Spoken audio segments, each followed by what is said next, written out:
Of the nail जो है ये खराब हो जाएगा, ये स्किन जो अराउंड द नेल होती है ये खराब हो जाएगी, छोटे छोटे दाने आपके फिंगर्स पे आ जाएंगे और आप इचिंग शुरू हो जाएगी और खुजाना शुरू कर देंगे और इतनी वर्स्ट हो जाएगी कि आपका नेल बेड खराब हो जाएगा और नेल निकलना खराब, मतलब पीला होगा, फिर काला होगा, पहले एक फिंगर होगी और फिर पांचों और फिर 10 फिंगर इन्वॉल्व हो जाएंगी। कुछ लोग कपड़े धोते हैं, मैं हमेशा कहता हूँ तुम लोग कपड़े धोते हो या अपने आप को नहलाते हो, पूरा पानी पैरों पे पड़ रहा होता है, वो सर्फ और विम आ रहा होता है, तो वो नुकसानदेह है। तो कोशिश करें कवर कर लें।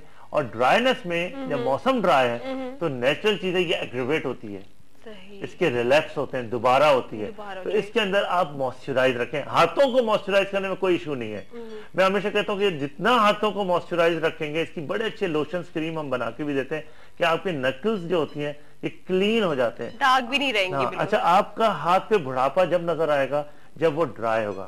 लोग कंप्लेन करते हैं डॉक्टर साहब हमारा चेहरा तो टाइट टोन है, लेकिन कहीं हाथ रखते हुए मैं घबराती हूँ। मोस्टली डॉक्टर साहब मैं हाथ रखती हूँ और मेरा हाथ मैं पीछे कर लेती हूँ, क्योंकि मेरे हाथ की जो ये नकल्स हैं ये ब्लैक हैं और हाथ की जो स्किन है ना वो ड्राई होके झुलस सी गई है।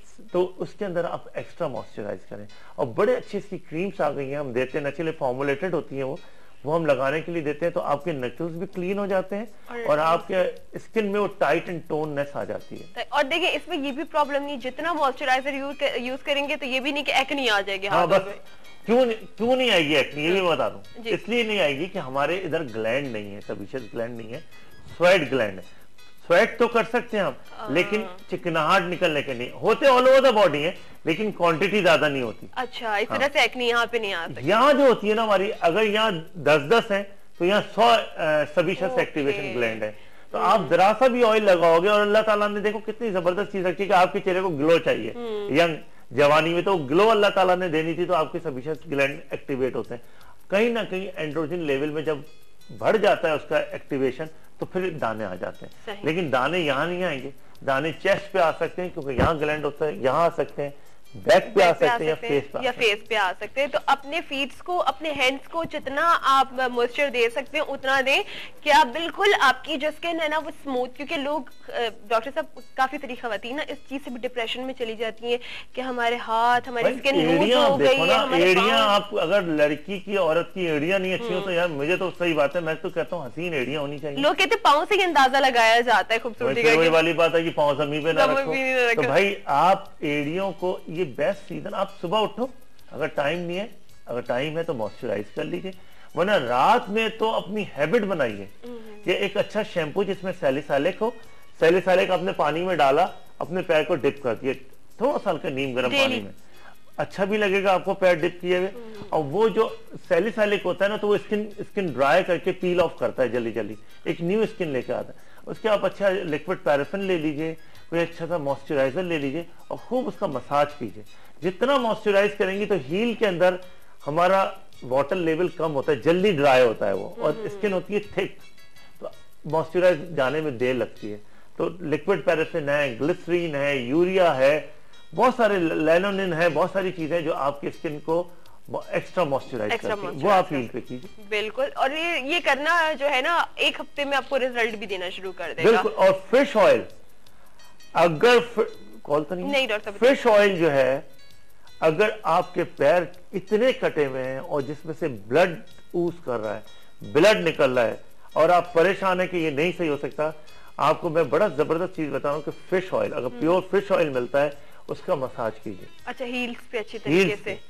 उसकी एक्चुअली हील जब कट जाती है ना तो उसके अंदर गैप आ जाता है, यूं करके गैप आ गया। ठीक है। अब वो गैप कैसे खत्म हो, मतलब उसे फिल कैसे किया जाए? अब फिल कैसे किया जाए? अब जब तक इसको हम इसके अंदर कोई चीज इस तरह डालेंगे नहीं कि जल्दी हीलिंग हो, या इसको एक्स्ट्रा मॉइस्चराइज नहीं करेंगे, ये कभी हील नहीं होगा। तो ये कहते हैं कि सर हम कर रहे हैं, या यूरिया 10% यूरिया एक्स्ट्रा मॉइस्चराइज करता है, तो वो एक्स्ट्रा मॉइस्चराइज के लिए यूरिया या फिश ऑयल जो है उसका मसाज कीजिए। वो बहुत सैलिसाइलिक में भी हम डलवाते हैं, लेकिन ये दो चीजें बड़ी इंपॉर्टेंट है। अच्छा डॉक्टर साहब, एक और प्रॉब्लम आती है सर्दियों में, हम सर्दियों की बातें करें, ज्यादातर के स्किन पे रैशेस आ जाते हैं, ठीक है।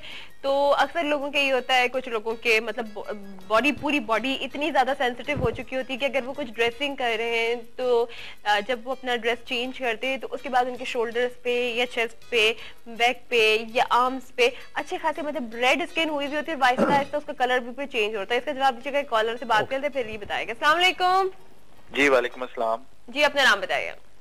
जी इत्तफाक अहमद लाहौर से बोल रहा हूँ। ओके, कैसे हैं आप? मैं बिल्कुल खैरियत से हूँ, ठीक ठाक। मुझे डॉक्टर साहब से जरा बात। जरूर, बिल्कुल बात कीजिए। जी डॉक्टर साहब कैसे हैं आप? अल्हम्दुलिल्लाह अल्हम्दुलिल्लाह। अच्छा सर, मेरा वजन था 118 केजी। ठीक है। एज है मेरी 35। ठीक है। तो मैंने रिड्यूस किया है अपनी डाइट कंट्रोल करके कोई 40 केजी के करीब। Wonderful wonderful. ठीक है, 43 से मेरी वेस्ट हो गई 36 ना। तो एक्चुअल जो मेरी इस वक्त वेस्ट है ना जो होनी चाहिए वो मैं 32 चाहता हूँ। अच्छा। क्योंकि जो मेरी बैली है ना उस पर अभी हल्की हल्की फैट्स है। तो मैंने काफी ज्यादा कॉस्मेटिक सर्जन से इधर से राब्ता किया, वो जो आजकल क्या करते हैं, लाइपोसक्शन जी। तो मुझे सिर्फ ये पूछना है कि कुछ लोग डरा रहे हैं कि इसका अगर आप करोगे ना तो आफ्टर इफेक्ट्स इसके हेल्थ पे बड़े ज्यादा आते हैं। ठीक है। तो ये मैं अगर करवा लूं, क्योंकि 4 इंचेस का मेरा कोई फैट है अभी बैली पे, मैं चाहता हूँ ये सेट हो जाए, फिर मैं बिल्कुल फिट स्मार्ट हो जाऊंगा। ठीक है। तो इसका कोई इन फ्यूचर कोई और मसला मैं आपको बताता हूँ, ऑन एयर बताता हूँ। वैसे मैं लाहौर इंशाल्लाह ताला आ रहा हूँ 30-31 को पीसी होटल में। अच्छा, एक मेरा ये सवाल है। दूसरी बात ये है कि मैंने ना बड़ी बॉडी बिल्डिंग की है, अच्छा खासा मैंने अपनी ना फिजिक को ग्रूम किया, लेकिन वो मेरी जरा बॉडी है हेयरी, तो वो मैं अपनी आर्म से वगैरह से ना वो बाल भी रिमूव करवाना चाहता हूँ। उसके लिए मुझे प्लीज गाइड करें। ओके मैं जी बताता हूँ। ठीक है, आपको अच्छा देखें, एक तो मैं इंशाल्लाह 30-31 को पीसी लाहौर में होऊंगा, तो बेटर ये आ जाते हैं तो मैं आते इसीलिए हूँ कि लोगों को देख के चेक करके ट्रीटमेंट देता हूँ। देखिए लैपोसक्शन जो भी मशीनरी है उसका इन सच फायदे बहुत हैं लेकिन नुकसानात भी हैं। अच्छा। जैसे आप प्लेन में सफर करते हो, वो एयर होस्टेस आती है, कहती है कि भाई इमरजेंसी होगी तो यहाँ से भागना होगा, ऑक्सीजन कम हो जाएगी तो मास्क गिरेगा, आप ये मास्क लगा लेना। होता नहीं है, लेकिन नेचुरली प्रिकॉशंस है। या आप एक टैबलेट खा रहे हो, सिंपल एक टैबलेट खा रहे हो, तो जहां इंडिकेशंस लिखी है कि हमें कहां कहां खानी है, वहां उसकी साइड इफेक्ट्स भी लिखे हैं, कॉन्ट्रा इंडिकेशन भी लिखी है, वो सब डिटेल लिखी होती है। देखिए आप जिससे लाइपोसक्शन करवाने जा रहे हो वो कौन है, उसको कितना काम आता है। घास काटने की मशीन से मैं काटूंगा तो गलत काट दूंगा। अगर आप मुझे एक सीजर दे देंगे तो मैं कटिंग, कोई कहेंगे डॉक्टर साहब आप तो बड़ी अच्छी कटिंग करते हैं और ये सर्जरी कर लेते हैं, जरा बच्चे के बाल काटे तो मैं गलत काट दूंगा। देखिए ऑथेंटिक और स्किल्डनेस, आप जिसके पास जा रहे हैं आप किससे क्या काम करवाने जा रहे हैं। सबसे इंपॉर्टेंट बात यह कि अगर आपने माशाल्लाह इतना ट्रिम कर लिया है, better to go for fitness. अपने डाइट कंट्रोल करो, एक्सरसाइज करो, वॉक करो। सर्जिकल ट्रीटमेंट नेचुरली सर्जरी में खाली एक चीज नहीं है, आपको स्पाइनल एनेस्थीसिया कर रहे हैं, जनरल एनेस्थीसिया दे रहे हैं, कितना टाइम लग रहा है, इंडिकेशन किधर है। लाइपोसक्शन इज वंडरफुल, जो आपने कंडीशन बताई कि खाली आपको ट्रिम करना है, थोड़ा सा मेरी बैली रह गई तो उसके लिए बहुत बहुत अच्छी चीज है। लेकिन उससे पहले एक और स्टेप है कि आप मीजोथेरेपीज करा सकते हो, कंप्रेसिंग ट्रीटमेंट्स करा सकते हो। वो बहुत अच्छे ट्रीटमेंट्स हैं जो आपकी सिंपल थोड़ी सी जो सैग है या थोड़ा सा वेट गेन है उसको खत्म कर सकता है। तो आप सर्जरी में एकदम नहीं जाओ, थोड़ा सा दिखा भी लो, मुझे मैं बता भी दूंगा कि क्या चीज इंपॉर्टेंट है, और अगर इसके अंदर विब्रो लाइपोसक्शन और कौन सी मशीन यूज कर रहा है, कि विब्रो कर रहा है या सिंपल मैनुअल कर रहा है। कब लाहौर का कब का? मेरा है 30-31 को। 30-31 को अगर आप चाहें तो आप डॉक्टर साहब से लाहौर में मिल भी सकते हैं, ठीक है जनाब। और उसके साथ ही टाइम भी हो चुका, ब्रेक के बाद दोबारा आपको ज्वाइन करते हैं हमारे साथ। थोड़ा सा रह गया, लेकिन हमारी कोशिश है कि जल्दी जल्दी जो हमारा जो आज का टॉपिक है ना खत्म हो जाए। लेकिन एक अलग से जो क्वेश्चन लाहौर से जो एक साहब थे डॉक्टर साहब, देखिए वेट का मैंने उनको ये बता रहा था कि वेट के लिए अगर लाइपोसक्शन कराना है, लाइपोसक्शन पॉसिबल है। फेस का भी हम कर रहे हैं, टमी का भी कर रहे हैं, थाइज एक्स्ट्रा थाइज होती हैं। और लाइपोसक्शन जो है ना है ही ट्रिमिंग के लिए, इसलिए नहीं कि ओवरवेट के लिए नहीं, ओबेसिटी के लिए नहीं कि आप ओवरवेट है और उसके लिए लाइपोसक्शन है वो यूजलेस है। लाइपोसक्शन का एक जहन में बना लें कि लाइपोसक्शन सिर्फ फॉर ट्रिमिंग है।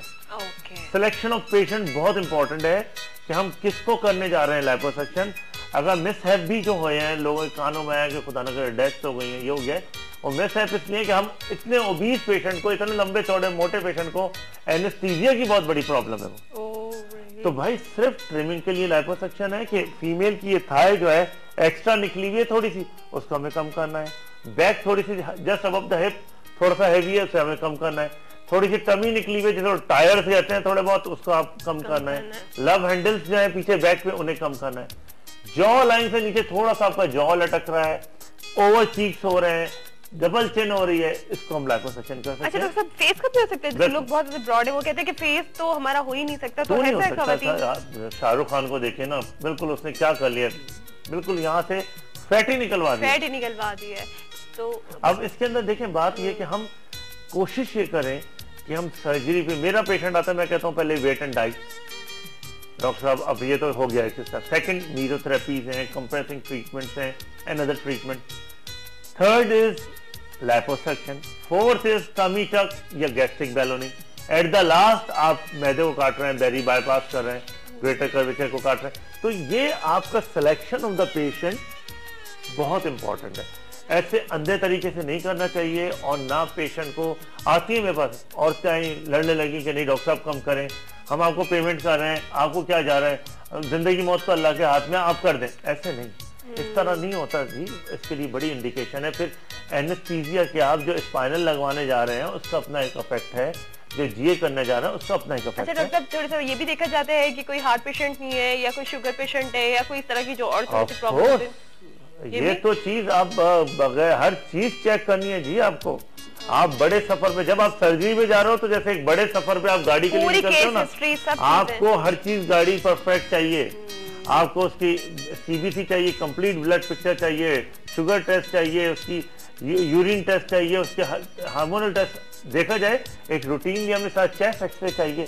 हमें रूटीन हर चीज का मालूम होना चाहिए। एक सिंपल हम हेयर ट्रांसप्लांट कर रहे होते हैं, अगर एक टेस्ट होता है जो कि हम क्लॉटिंग टाइम और ब्लीडिंग टाइम चेक करते हैं, अगर वो नॉर्मल नहीं है तो अगर हमने एक बंदे को पंच किया और ब्लड निकलना शुरू हो गया तो इतनी यूजिंग होगी कि वो इवन डेथ हो सकती है। ओह माय गॉड, तो ये देखें, ये देखना कितना जरूरी है। ये फिर डॉक्टर के काम है। डॉक्टर साहब जल्दी से बता दीजिए कि आपका कराची से बाहर का जो ट्रिप है वो कब है? अब इंशाल्लाह देखिए 27-28 को इंशाल्लाह मैं पिंडी पहुंच जाऊंगा। ठीक है। 29 को इस्लामाबाद हूँ, 30-31 लाहौर है और फर्स्ट को फैसलाबाद। और हमारा कॉन्टेक्ट नंबर होता है, अगर कोई चीज डिटेल लेनी है तो ले। तो वो डॉक्टर साहब के नंबर आपके पास होंगे, आप डॉक्टर साहब से बात कर सकते हैं। Thank you so much doctor साहब, अपना बहुत ज्यादा ख्याल रखिएगा। Thank you. इसके साथ आप लोगों का भी बहुत शुक्रिया हमारे साथ रहने का, हमारा प्रोग्राम पसंद करने का। मुझे इसी तरह का आपका प्यारा प्यारा जबरदस्त अच्छा फीडबैक चाहिए जो आपका यकीनन मेरे साथ हमेशा रहेगा। इसके साथ ही अपनी होस्ट ना कोई इजाजत दीजिए। जिंदगी रही तो आपसे फिर मुलाकात होगी। अल्लाह हाफिज।